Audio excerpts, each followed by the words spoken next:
Баршаңызға сәлем, тез оңай дәмді арнасына қош келдіңіздер.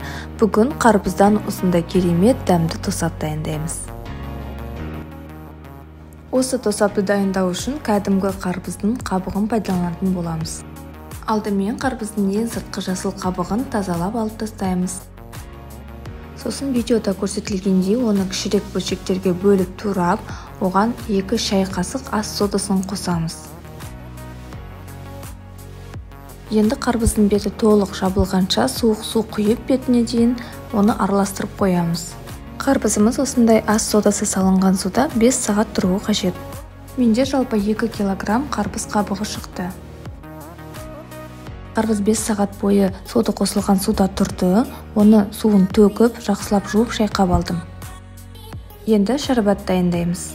Ол үшін 1 литр суға 1 килограмм қант деген есеппен кастрюлемізге су құйып, оған қантты салып қайнатамыз. Қант суда толық ерігенше араластырып тұру қажет.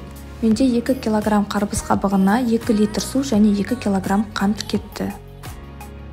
Шарбат дайындалып жатқан кезде мен осылай 1 лимон мен 1 апельсиннің қабығын үккіштен өткіздім. Осыны қазір тосапқа пайдаланамыз.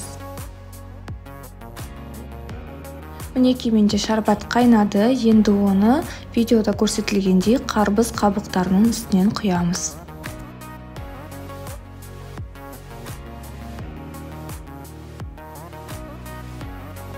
Енді бәрін жақсылап араластырып қайнатамыз.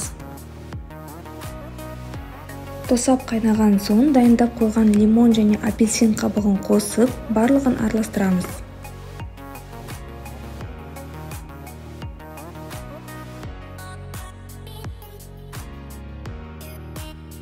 Енді видеода көрсетілгендей лимон шырынын сығып қосып, тағы да араластырамыз.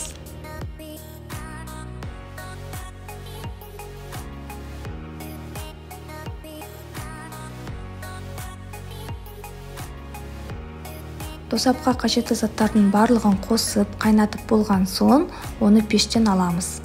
Сосын осындай бір пакет ванилинді алып қосып, араластырып қоямыз. Енді тосапымызды 12 сағатқа жай жерде қалдырамыз. Мен осылай тосапты жалпы 4 рет 20-30 минуттан қайнаттым.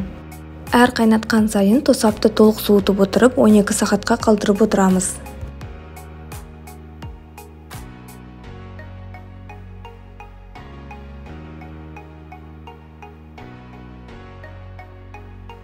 Мінекей мен 4-ші рет, яғни соңғы рет тосапты қайнатып отырмын. Өздеріңіз көріп тұрғандай, түсі өте әдемі болып, жалпы суы да тартылды. Енді міне стерилизацияланып тұрған банкіге ыстық қайнап тұрған тосапымызды құйып, оны жабамыз.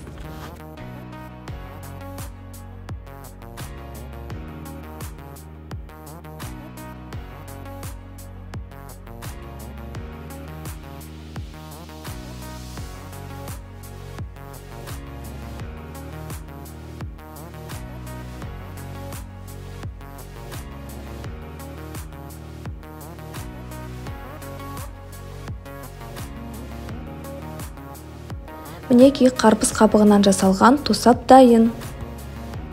Қарбыз қабығын текке тастамай, міндетті түрде осы рецептпен дайындап көріңіздер. Астарыңыз дәмді болсын. Видео ұнаса, арнама жазылып, лайк басуды ұмытпаңыздар. Кездескенше сау болыңыздар.